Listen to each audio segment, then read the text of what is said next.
Ya, saya mengangkat tentang pergulatan ideologi gender dalam wacana sing beling sing anten. Sing beling sing Di anten. tempat.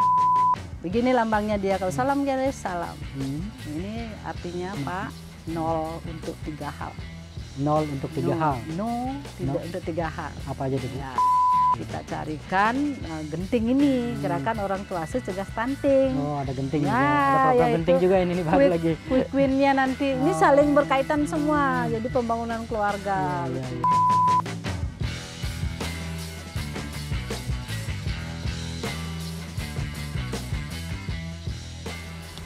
Om Swastiastu. Tribuners, Semeton Tribun Bali, permasalahan stunting masih menjadi perhatian utama pemerintah Provinsi Bali. Bagaimana upaya pencegahan dan penurunan angka stunting di Bali. Kita juga akan membahas sejauh mana korelasi hubungan stunting dengan pernikahan dini yang angkanya di Bali juga cukup tinggi. Nah, kita akan bahas ini juga bagaimana peran keluarga dalam membentuk karakter anak, membentuk keluarga yang berkualitas. Kita akan membahasnya bersama Kepala Perwakilan Badan Kependudukan dan Keluarga Berencana Nasional Provinsi Bali, Ibu Dr. Niluh Gede Sukardiasih, M4 Mars. Swastiastu, Bu. Swastiastu. Punapigatru. Luar biasa. Luar biasa. Saya Kepala Perwakilan BKKBN Provinsi Bali yang sekarang bertransformasi. BKKBN dulu lembaga non kementerian. Kalau sekarang kami sudah menjadi Kementerian Kependudukan dan Pembangunan Keluarga /BKKBN, di mana menteri kami namanya Pak Wihaji. Kami perkenalkan karena kalau kita tidak perkenalkan karena baru kementeriannya nanti masyarakat tidak tahu gitu ya. Kemudian wakil menterinya Astungkare nih Bapak, mungkin Pak Komang udah tahu siapa wakil menterinya. Isiannya bagus sekali. Kan orang media juga, kan presenter, beliau dari Bali. Nah, itu Astungkare. Jadi itu ciri salah satu membuktikan bahwa perempuan Bali juga berkualitas dan. Nah, Bu, ini yang kabar menggembirakan ini sebelum kita membahas masalah stunting pernikahan dini tadi, Ibu baru saja ini mendapat gelar doktor ya. Iya. Selamat ini Ibu nih. Terima kasih Pak Komang. Sehingga gelarnya sudah seimbang antara di kanan dan kiri. Depan dan belakang. Di gelar doktor di Prodi Doktor Kajian Budaya Iya, Fakultas Ilmu Budaya Universitas Udayana pada Senin 14 Juli 2025. Iya, baru grace. Masih grace nih, masih baru, masih fresh. Masih fresh. Bu, boleh tahu apa judul disertasinya, Bu? Ya, saya mengangkat tentang pergulatan ideologi gender dalam wacana sing beling sing anten. Sing beling sing Di anten. Kabupaten Tabanan. Iya, ini kayaknya lagi rame di Bali dan ini nanti terkait dengan topik yang apa kita bicarakan. Iya, betul. Salah satu faktornya memang pengaruh wacana itu kan. Ya, ini menarik nih. Ternyata Ibu Lode ini mengangkat masalah fenomena sing beling sing anten. Dari mungkin sedikit boleh yang kulik Bu terkait disertasi Ibu ini. Apa yang Ibu angkat dari fenomena sing beling sing anten ini, dan dari hasil penelitian Ibu apa yang terjadi? Iya, kalau kita melihat dari fenomena ini, kita melihat ada pergeseran nilai budaya, termasuk kesakralan perkawinan. Bahwasanya perkawinan itu sebenarnya kan tujuannya adalah untuk mewujudkan keluarga sejahtera, bukan satu-satunya untuk harus punya anak. Tapi konsep kita karena adanya sistem patriarki itu, ya kan? Jadi harus punya anak. Nah, inilah yang disalahgunakan sehingga sepertinya perempuan itu menjadi objek penderita lah, karena harus membuktikan kan gitu. Harus membuktikan bisa hamil apa enggak. Padahal hamil itu kan tergantung laki dan perempuan. Iya, dari dua. Iya, jangan menyalahkan perempuan saja baru tidak hamil, nanti diganti lagi cari yang lain. Kan nantinya seks bebas tuh. Jadi seks pranikah tuh sudah mulai meningkat. Nah, itu yang diawali oleh seks pranikah sebenarnya, sehingga dia hamil. Nah, gimana caranya ya akhirnya dinikahi. Pernikahan juga yang hamil pun dari legitimasi struktural, artinya dari sosial budaya, agama itu melegitimasi, menyetujui jadinya gitu loh. Ya kalau tidak disetujui nanti jadi anak bebinjat kan gitu. Betul. Akhirnya dinikahkan juga seperti agama seperti biasa gitu. Ya, tapi memang ini bisa menjadi apa namanya ya benar fenomena bahwa kenyataannya juga seperti itu. Sekarang banyak kenyataannya begitu. Banyak yang menikah setelah hamil gitu. Nah itu kan banyak. Ada juga yang masih muda gitu. Ada yang masih muda, termasuk nanti ada pernikahan dini jadinya karena hamil kan gitu. Nah kalau Ibu melihat ini, nah ini mumpung Ibu ngangkat disertasinya terkait sing beling sing nganten ini, nah hubung aja dengan penyiapan keluarga berkualitas ini ada kaitannya gitu? Waduh, sangat luar biasa ya. Nah, yang kalau kita mungkin prinsipnya merencanakan. Jadi mulai dari merencanakan penyiapan berkehidupan berkeluarga. Kalau kami dari Kemenduk Bangga, singkatnya Kemenduk Bangga Pak Komang. Bangga itu keluarga berencana, pembangunan keluarga. Kemenduk Kementerian Kependudukan dan Pembangunan Keluarga. Jadi Kemenduk Bangga. Dia mengintervensi semua siklus hidup yang ada di keluarga. Siapa aja sih yang ada di keluarga? Nah, kalau kita bilang siklus kan lingkaran nih. Kita mulai dari mana nih ujungnya? Dari lansia kah? Apa bayi kah? Remaja kah? Nah, kalau kita berbicara penyiapan kehidupan keluarga, kita mulai saja dari remaja. Kenapa remaja? Karena remaja inilah nanti calon pengantin. Betul. Yang akan melahirkan generasi baru. Nah, kalau kasarnya, kalau kita mau membuat produk yang bagus, nah pabriknya harus bagus. Harus siap gitu ya. Harus siap, bagus. Nanti pabriknya jelek, kualitasnya jelek, berarti produknya jelek dong. Betul. Tidak ada bagus mungkin, apalagi tidak direncanakan membuat produk. Ya salah-salah. Nah, coba-coba istilahnya. Iya, itu dah anggap seperti itu, sehingga dalam kegiatan kami menyasar kepada remaja sekarang. Jadi yang kalau kita dibilang remaja itu adalah umur 15 sampai 24 tahun yang belum menikah. 15 sampai 24 tahun yang belum menikah. Jadi sasaran remaja mulai dari SMP, SMA dan mahasiswa. Nah, di situ kami membentuk namanya PIK, Pusat Informasi dan Konseling. Pusat Informasi dan Konseling. Jadi menyiapkan konselor sebaya. Kita latih lah teman-teman sebaya dari SMP, kan ada yang ikut tuh kita latih, sehingga kalau ada anak-anak SMP yang misalnya takut sekolah karena dibully, nah akan dikonseling oleh temennya gitu. Kita punya edukasi, pusat edukasi itu. Nah, kalau tidak bisa, kita punya namanya Satya Gatra, Pusat Pelayanan Keluarga Sejahtera, yang ada di masing-masing balai penyuluhan di setiap kecamatan. Ya, jadi nanti kita bekerja sama dengan puskesmas, dengan psikolog. Jadi kita siapkan di situ ada konseling tentang ibu hamil, tentang calon pengantin, tentang perekonomian keluarga. Ya, ada di situ 8 kegiatan. Silahkan berkonsultasi di situ. Ya, di sini juga punya di perwakilan ada kliniknya, ada Satya Gatra Gunakerti namanya. Jadi kita bekerja dengan psikolog, dengan POGI, dengan IDAI, Ikatan Dokter Anak Indonesia, sesuai dengan yang datang ya. Konselornya itu ada remaja juga. Karena apa? Kami siapkan konselor yang bersertifikat, bukan asal remaja, tidak. Karena kalau remaja itu nanti konseling minta konsultasi, dia pasti lebih percaya pada teman sebayanya. Iya gitu ya. Iya, karena dia sehati. Besti. Kalau dengan orang tua ini apa tuh dokter apa dibilang tuh. Nah, kalau ini kan dia curhatnya bagus. Nah, begitu juga kalau tidak sempat datang, kita punya online-nya. Secara online, dan di tiap minggu kita juga ada IG live-nya. Nah, minggu ini kita IG live di hari Jumat nanti. Jadi mendatangkan narasumber juga dari psikolog. Nah, itu kita bekerja di tingkat hulu. Kemudian yang di SMA juga ada PIK-R namanya sama. Tapi yang di tempat mahasiswa di perguruan tinggi namanya PIK-M, Pusat informasi dan konsultasi mahasiswa. Mahasiswa. Gitu. Jadi semua udah berjenjang. Nah, kemudian di remaja ini kita punya namanya Forum Generasi Berencana. Generasi Ya. Berencana. Jadi kita berikan pelatihan, berikan edukasi, keterampilan. Nah, itu juga kita ada apresiasinya.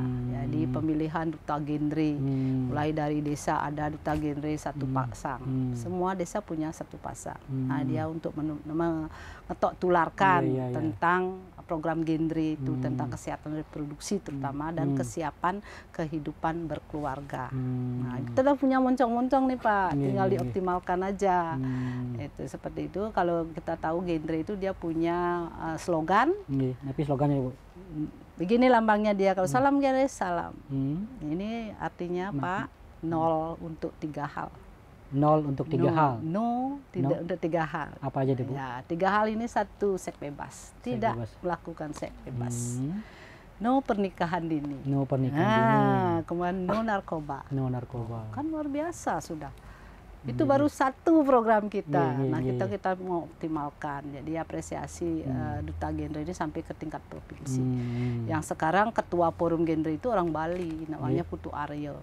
Ya, sekarang dia sambil kuliah di Jakarta. Ini luar biasa, dia sudah menjadi tenaga ahli juga di Kemenpora. Dimanfaatkan karena pintar ya kan, bisa mengelola genre semua di seluruh Indonesia. Nah, itu. Kemudian di desa seperti apa? Di desa kita genrenya dari keturuna-turuni bisa. Nah, kemudian kita punya kelompok kegiatan namanya Bina Keluarga Remaja. Kita edukasi, berikan sosialisasi, penyuluhan kepada keluarga yang mempunyai remaja. Gitu. Intervensi ke remajanya, intervensi ke keluarganya. Ini yang kita lakukan. Itu siapa yang melakukan? Itu tenaga, kita punya SDM namanya penyuluh KB. Penyuluh KB. Dan petugas lapangan KB. Ya, ada juga kader. Ini KB keluarga berencana apa? Iya, keluarga berencana. Keluarga berkualitas.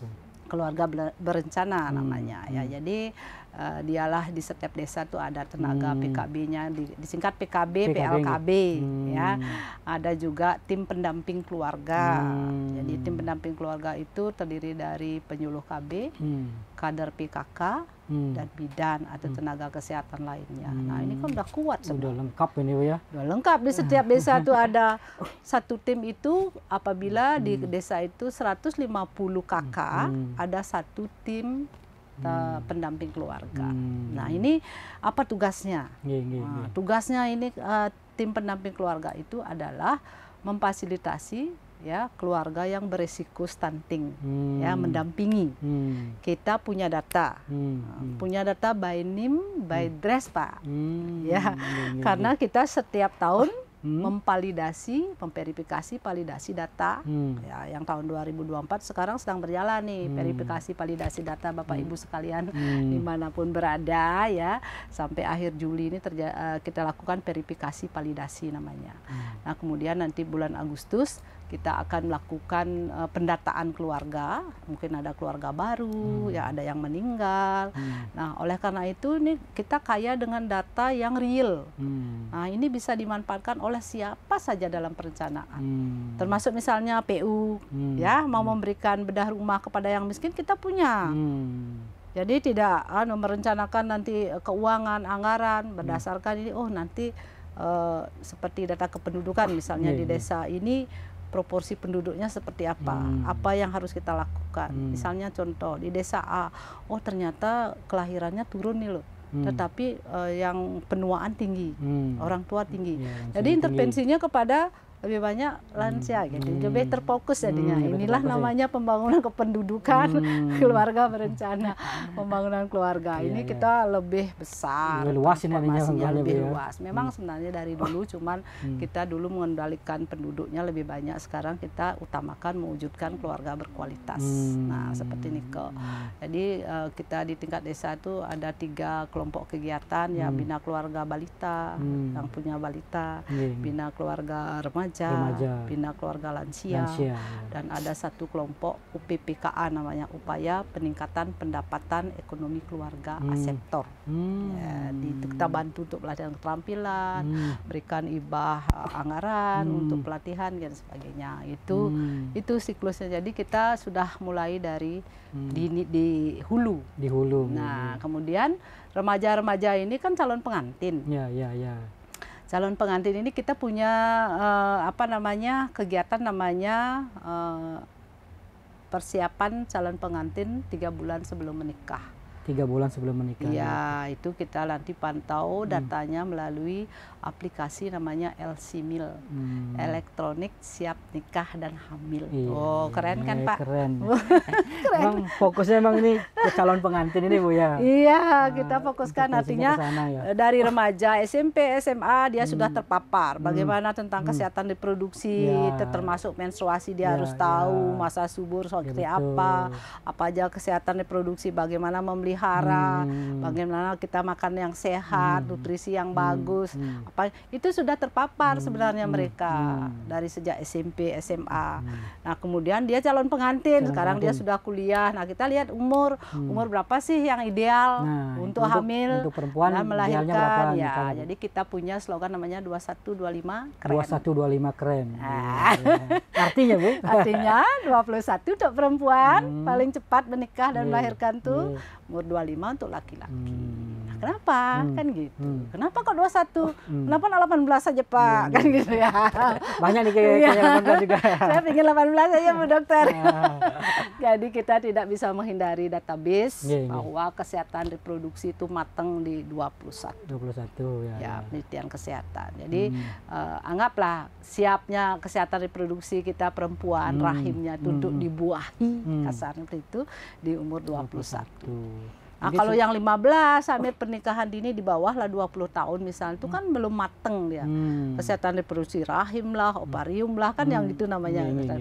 Nah, kemungkinan akan terjadi gangguan dalam persalinan, dalam kehamilan itu sangat tinggi. Betul. Nah, karena kesehatan reproduksi belum matang. Nah, di samping juga kita mikirin ekonominya Kak, kesehatan ibunya secara umum, mental dan sebagainya. Nah, kita berpikirnya kesehatan reproduksi karena dia hamil 9 bulan. Nah, bagaimana kalau ibunya tidak sehat? Kesehatan reproduksi ini nanti dia abortus, hamilnya, hamil muda, bayinya umur 8 bulan sudah hamil, sudah melahirkan gininya bayinya, kan bisa menjadi stunting.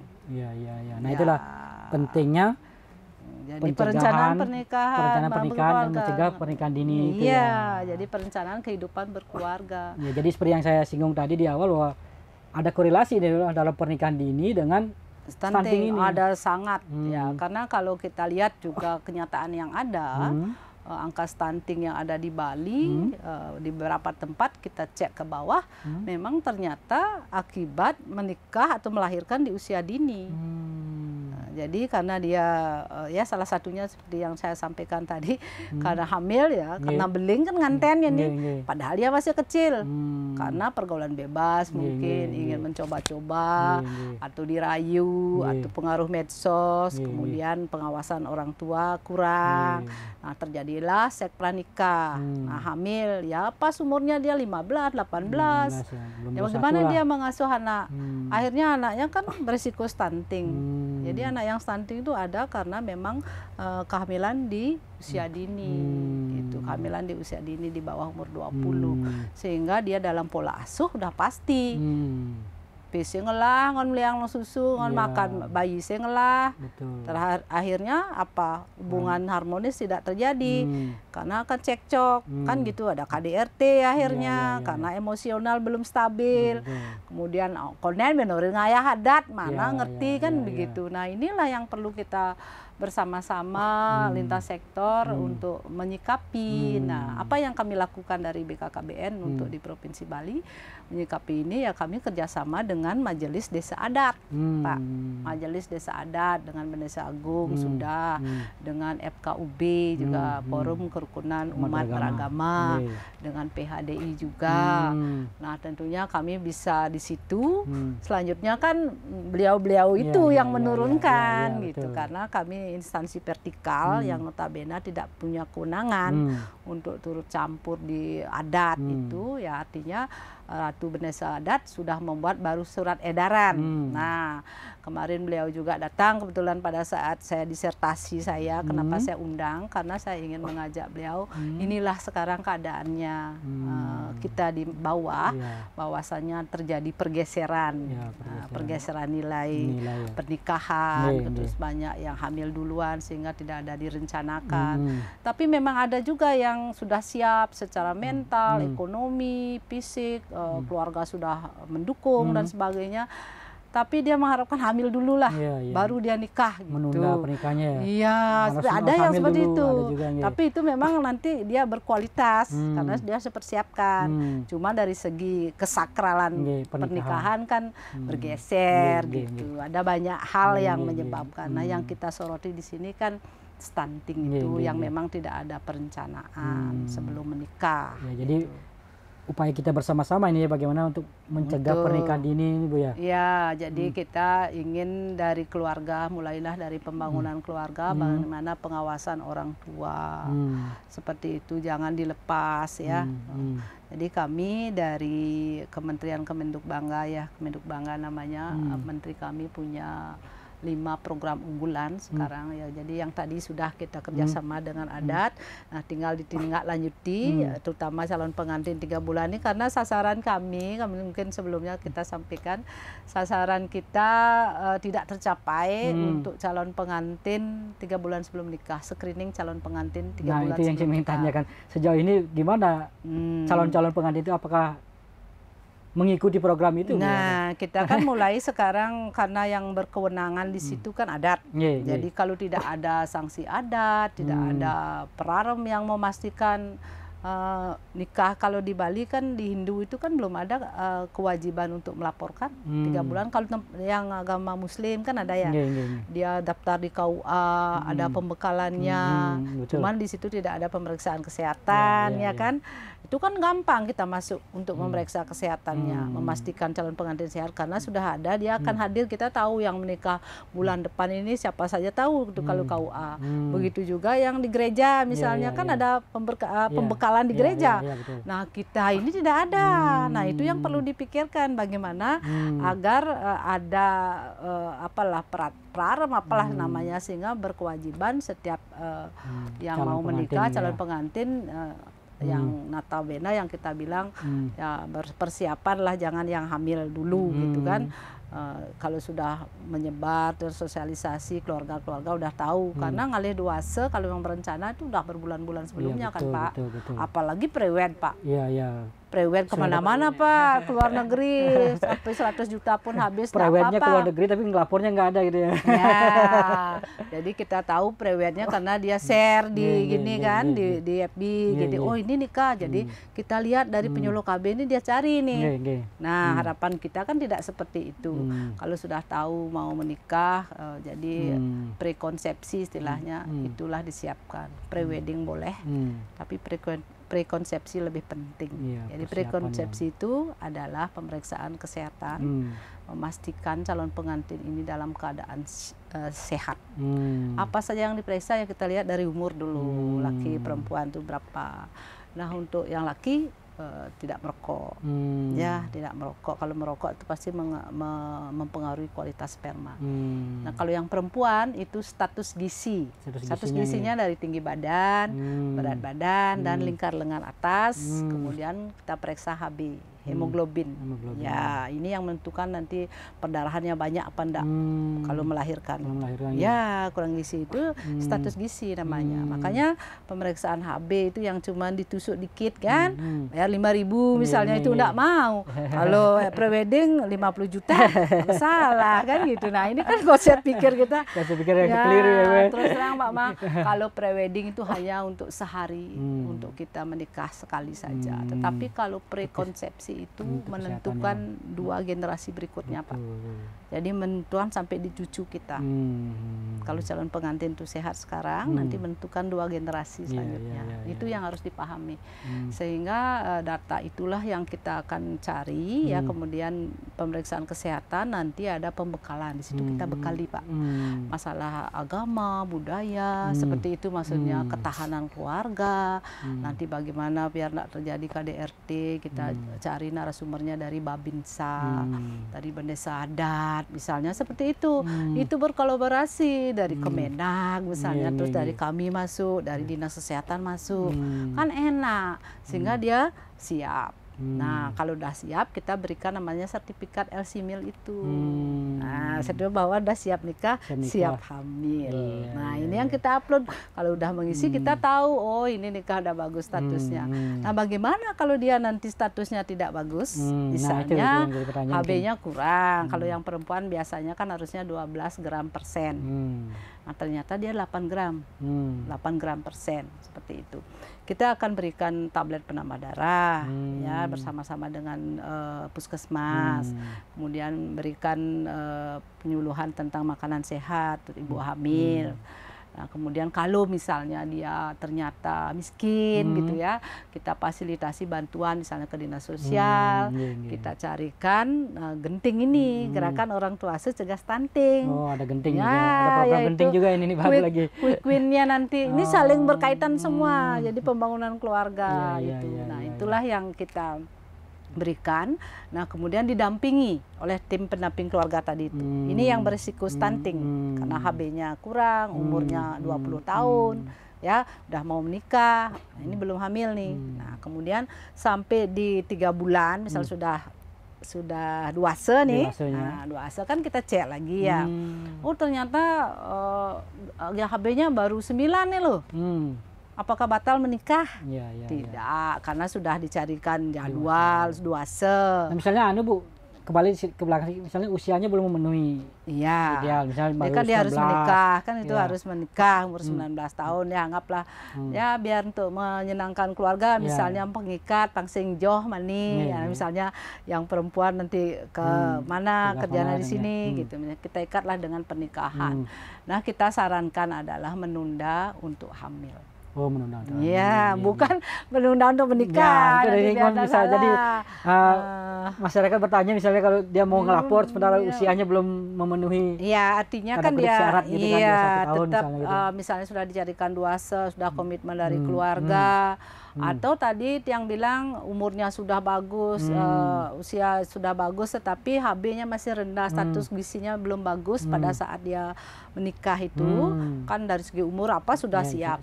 Tapi dari segi gizi nutrisinya ini HB-nya kesehatannya belum pas, jadi tunda dulu hamilnya, gitu sampai HB-nya normal. Ya pakai apa menunda? Pakai alat kontrasepsi.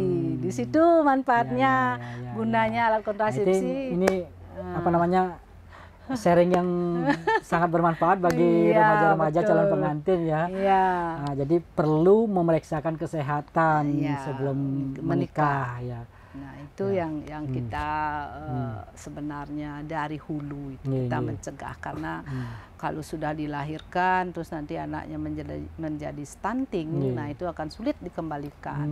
Jadi kita pencegahannya adalah Pak Komang di 1000 hari pertama kehidupan. 1000 hari pertama. Nah, dari mana ngitungnya tuh? Nah, 1000 hari nih.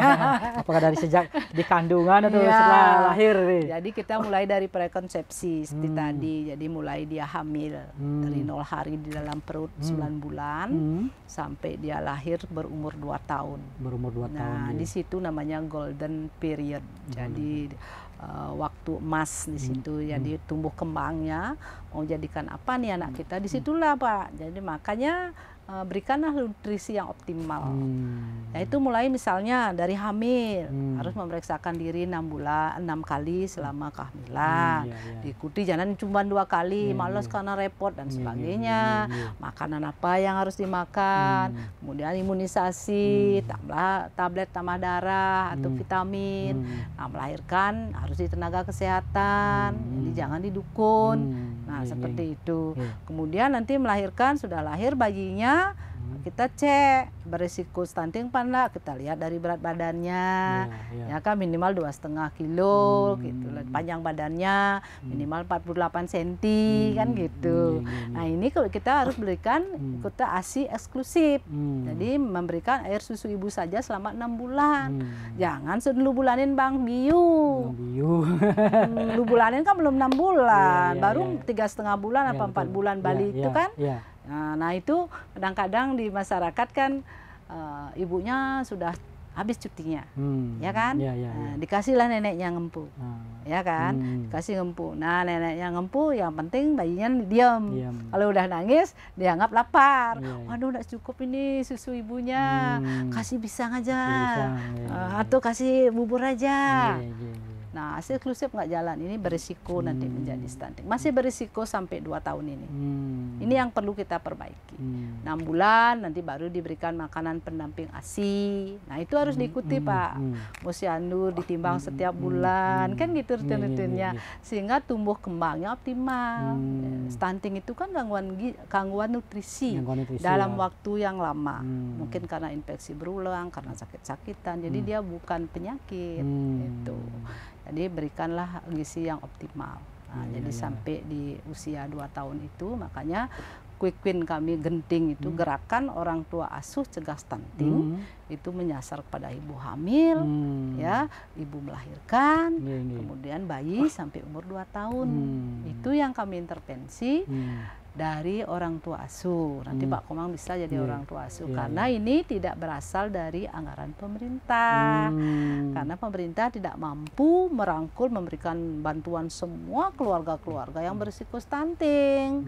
Gitu. Jadi hanya sebagian. Nah, sisanya ini mari kita bergotong royong menjadi orang tua asuh, saling bersama-sama membantu. Datanya kami punya dengan cara bagaimana, ada linknya nanti, itu linknya satu di seluruh Indonesia, Pak Menteri bisa pantau. Kita mengisi link di situ, mau bantu nutrisi. Pak Komang misalnya dari Kubu, ya saya Bu Dokter, saya mau jadi orang tua asuh di desa saya di Kubu, ada nggak? Oh, kita akan kasih. Nanti kita kasihkan datanya by name by address di desa Kubu itu siapa saja keluarga berisiko stunting. Kita utamakan yang tidak mampu.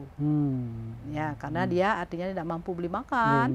Ya, kalau yang mampu mungkin stunting pada orang yang mampu ada Pak, ada Pak. Karena pola asuh. Pola asuh itu ya. Makanan ada tapi nggak masuk kan sama aja artinya. Kalau ini artinya, yang tidak. Sekali lagi nih, masalah stunting bukan hanya karena mohon maaf keluarga yang kurang mampu ya, bukan hanya pada miskin ya. Ada ya. Yang mampu pun kenyataan sekarang yang sudah stunting itu ada pada orang yang mampu ya, karena ini pola asuhnya yang salah. Artinya pengasuhnya misalnya malas main HP aja, anaknya harusnya makan ini tidak dikasih, makan yang lain dikasih padahal dia tidak perlu. Nah, kayak gitu. Tidak sehat gitu. Iya, artinya tidak sesuai dengan kebutuhannya gitu. Misalnya mie dikasih ya, harusnya ikan dikasih mie terus, mie terus gitu kan. Nah, ini kan salah gitu maksudnya pola asuh, akhirnya anaknya stunting. Itu kalau di Bali lebih rata-rata ke pola asuh karena kesibukan orang tua, sehingga pengasuhnya ya seenaknya aja mungkin memberikan, atau kakek neneknya tidak paham, apalagi kakek neneknya disertai dengan kewajiban, oh besok purnamo nyait malu nih ngeling cucu nah nih kan bang pang nengil, kan kenyataan begitu. Sehingga kita ini harus intervensi secara bersama-sama. Dari keluarga kurang mampu juga memang banyak kayak gini. Kemudian kalau yang dari keluarga kurang mampu ini siapa yang berperanan, tentunya semua stakeholder ya. Di Genting ini orang tua asuh ada yang bisa membantu nutrisi, artinya ya rumahnya sudah standar, air bersih sudah punya, tapi bayinya ini anak yang umur 1 tahun misalnya ada di situ kurang gizi. Nah, kita berikan makanan bergizi, Pak. Setiap hari kita berikan makanan yang sudah disiap saji sesuai dengan kebutuhannya. Kita berikan selama 6 bulan, Pak. Selama 6 bulan ya. Ya 6 bulan sesuai kebutuhannya. Itu kalau kita hitung setiap bulan itu setiap hari itu 15.000. Sebulan itu 450.000. Kalau kita membantu selama 6 bulan ya hampir sekitar 2.700.000. Tidak banyak. Nggak mahal ya. Nah, ini banyak. Terkait makanan yang dikonsumsi untuk pencegahan stunting ini, kemarin dari Ikatan Dokter Anak Indonesia ini sempat melakukan penyuluhan gitu Bu. ada salah persepsi dari ibu-ibu gitu, wah, untuk anak stunting itu diberikannya buah seperti itu, vitamin juga, padahal yang dibutuhkan mereka adalah protein hewani yang sebenarnya, Ibu ya. Ya, gini, bukan anak-anak stunting, kita kan mencegah ini. Sebenarnya stunting itu jadinya karena dia tidak terpenuhi nutrisinya di setiap tahap tumbuh kembangnya, kan gitu. Jadi kalau pertumbuhan di 0 sampai 2 tahun itu kan ada, kalau kita punya namanya KKA, kartu kembang anak. Di situ ada kebutuhan anak. Kalau yang MPASI itu makanan tambahan kan 6 bulan baru boleh. Kalau ibunya ya makan protein kan, makanya ada dulu 2 telur. Di telur itu kan proteinnya tinggi tuh, murah meriah kan. Tidak harus yang daging begitu kan. Nah ini kan kadang sekarang tidak suka makan telur, gimana caranya? Nah beralihlah dengan pengolahan kan sebenarnya kemasan kan, anak-anak kemasannya yang dilihat. Misalnya harus kita semua komponen itu harus ada Pak. Tidak ada lagi memang 4 sehat 5 sempurna, tidak ada. Tapi gizi seimbang, sesuai dengan kebutuhan. Anak umur 1 tahun apa sih kebutuhannya? Buah memang perlu dia. Tapi komposisinya yang mana lebih banyak? Gitu. Ikan ya kan, protein. Protein karena tumbuh tulang, tumbuh gigi, tumbuh gini kan, itu yang harus gitu. Bukan tidak boleh makan buah, jangan untuk salah. Yang anak-anak stunting ini. Kalau anak-anak yang sudah stunting, sudah diponis, ini kan sebenarnya tidak bisa dikembalikan lagi ke normal. Kalau sudah diponis dari umur 5 tahun ke atas ya, ditemukan. Nah ini memang harus protein, ya protein untuk pertumbuhan, untuk daya tahan tubuhnya, gitu loh. Untuk daya tahan tubuhnya biar dia tidak sakit-sakitan. Jadi stunting itu Pak gangguan tumbuh kembang. Dia tahu ya tumbuhnya dari mana, dari tinggi badan. Dikaitkan dengan usia. Jadi betul. Tinggi badan dengan usia. Jadi kita lihat dia tidak sesuai tinggi badannya dengan teman sebaya seusianya. Kemudian kembangnya apa? Dari kognitif. Jadi dia daya tahan tubuhnya rendah, begitu daya ingatnya tidak bagus, blog-blogan, gitu. Yang pendek, sakit-sakitan, blog-blogan. Nah, siapa mau bercita-cita punya anak begitu kan enggak. Nah, itu maksudnya, itulah yang kita cegah. Kalau generasi kita nanti 20 tahun ke depan 2045 kita bercita-cita generasi emas di usia 100 tahun Indonesia merdeka, banyak yang stunting. Nah, ini bagaimana daya tahannya? Terus sedangkan penduduk bonus demografi kita kedua yaitu lansia sudah meningkat, lansia meningkat, generasi stunting, kini kan gimana ketahanan negara, kalah bersaing kita, produktivitas turun. Nah kita berpikirnya ke sana Pak, sehingga mari kita bersama-sama untuk tumbuh kembang mencegah stunting. Ini salah satu quick win kami adalah genting itu. Nanti nutrisi bisa, kalau kita lihat misalnya Pak Komang di Kubu itu ternyata calon anak asuhnya karena tidak punya jamban, silahkan bantu jambannya gitu. Kalau enggak mungkin cari di tempat lain. Nah di Bangli itu sudah ada Ikatan Dokter Indonesia membantu kemarin di Kintamani berupa jamban. Besok adat juga membantu jadi orang tua asuh. Jadi tugas kami tim pendamping keluarga dan PKB itu adalah biar menyiapkan data, mendampingi, memfasilitasi bantuannya biar betul-betul diberikan, dimakan nasinya. Ditungguin setiap hari, dibawain kasih makan yang benar. Kalau kasih yang mentah, nanti yang makan yang lain, kan anaknya. Kalau dikasih uang, nanti uangnya pakai bayar cicilan atau pakai beli rokok. Beli pulsa. Gitu, beli pulsa. Nah itu yang kita tidak inginkan, sehingga genting ini menyasar itu. Kemudian orang tua asuh bisa bebas mau memberikan langsung, silakan. Dari kami tidak boleh menerima apapun dari orang tua asuh. Jadi tidak ada nanti korupsi, tidak ada. Oh ini mana anak asuh saya gitu misalnya Pak Komang. Oh tetangga saya di sana kerja. Oh nanti saya memberikan apa sih yang harus saya kasih. Nah, nanti ada resepnya, ada menunya dari kita konsultasi dengan tenaga gizi di puskesmas. Kita berikan datanya, ini anak umur sekian, apa yang harus. Oh harus proteinnya dari sini bisa telur setengah misalnya, ada daging ayam, ada ikan sedikit, ada sayur, ada potong buah ada, dan susu kotak misalnya seperti itu. Untuk menjadi orang tua asuh itu ada linknya. Jadi ya orang tua asuh ada syarat-syarat khusus? Oh enggak, ya? Siapapun yang penting suka rela. Jangan paksa rela ya. Ya. Kalau yang dipaksa tuh nggak bagus. Jadi yang harus suka rela gitu. Jadi banyak sudah yang ikhlas lah. Artinya gini Pak, kita membantu, yang kita bantu itu adalah keluarga kita. Di Bali masih ada yang banyak perlu bantuan. Seperti mari kita menjadi orang tua asuh. Kalau di Bali sudah ada sekitar 100-an lebih ya untuk orang tua asuh, ada hampir 300-an. Kita sudah terkumpul anggaran 300 juta lebih ya. Kalau di seluruh Indonesia hampir berapa miliar sudah terkumpul dari orang tua asuh. Mungkin nanti sebanding dengan anggaran yang dikeluarkan pemerintah. Ya, bersaing, itulah yang harapannya kami dari Pak Menteri itu, mari kita cari orang-orang yang mampu dan mau. Dan ada juga memang orang yang mau ya gitu, walaupun dia tidak mampu sendiri, tapi dia berkomunitas Pak Nyoman. Jadi bisa yayasan, Pak, misalnya bukan yayasan Pak, individu misalnya kayak penyuluh KB kami, walaupun dia sudah bertugas juga, dia bergabung. Jadi oh ini 15.000, kita berlima yuk, 3.000. Misalnya dari sini, dari Tribun mau penghobi, Tribun mau membantu. Udah pegawai ini 15, main siu-siu kan awalnya, man ngelah besik daripada orang yang tidak membantu. Kan gitu konsepnya Pak. Tribun sendiri pernah dulu Bu, kita turut juga ikut program telur gratis itu. Nah yang ini mungkin bisa dilanjutkan, mungkin punya 1-2 anak asuh dengan komunitas gitu, artinya berbagi, menyisihkan, anggaplah 2.000 atau 3.000 satu orang. Untuk satu anak itu kita misalnya berlima, 1 anak asuh. Betapa senangnya kita membantu, apalagi siapa tahu kita anak yang bantu menjadi presiden nanti. Siapa tahu ya. Jadi itu Tribuners Sebutan Tribun Bali, jadi perlu kolaborasi ya Bu ya. Peran berbanyak pihak.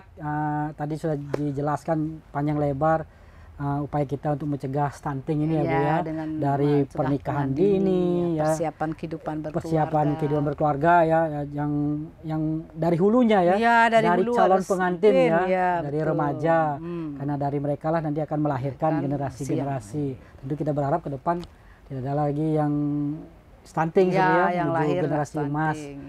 Nah Bu, sebagai penutup ini, sebagai pemungkas ini, mungkin ada closing statement untuk menciptakan keluarga yang berkualitas. Iya, masyarakat semua, terutama para keluarga Indonesia, marilah kita membentuk keluarga berkualitas, mulai dari perencanaan yang bagus ya, yaitu mulai dari remaja, mulai kita lihat dari usianya, dari pendidikannya ya, kesiapan kehidupan berkeluarga itu seperti apa, persiapan fisik, mental, sosial ya, ekonomi, dan yang paling penting kita di Bali adalah masalah budaya ya, bersosial budaya, nanti misi ngayah, kengken yang nempang bisa ngayah masih bedi gitu ya.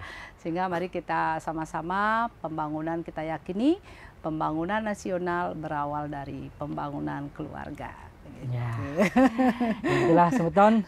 Jadi sekali lagi pembangunan dimulai dari keluarga ya, betul. Keluarga yang berkualitas untuk menuju Indonesia Emas 2045. Bebas stunting. Dan bebas stunting itu yang kuncinya. Ya, demikian Tribuners Sebutan Tribun Bali. Kami akhiri dengan Paramo Santi. Om Santi Santi Santi.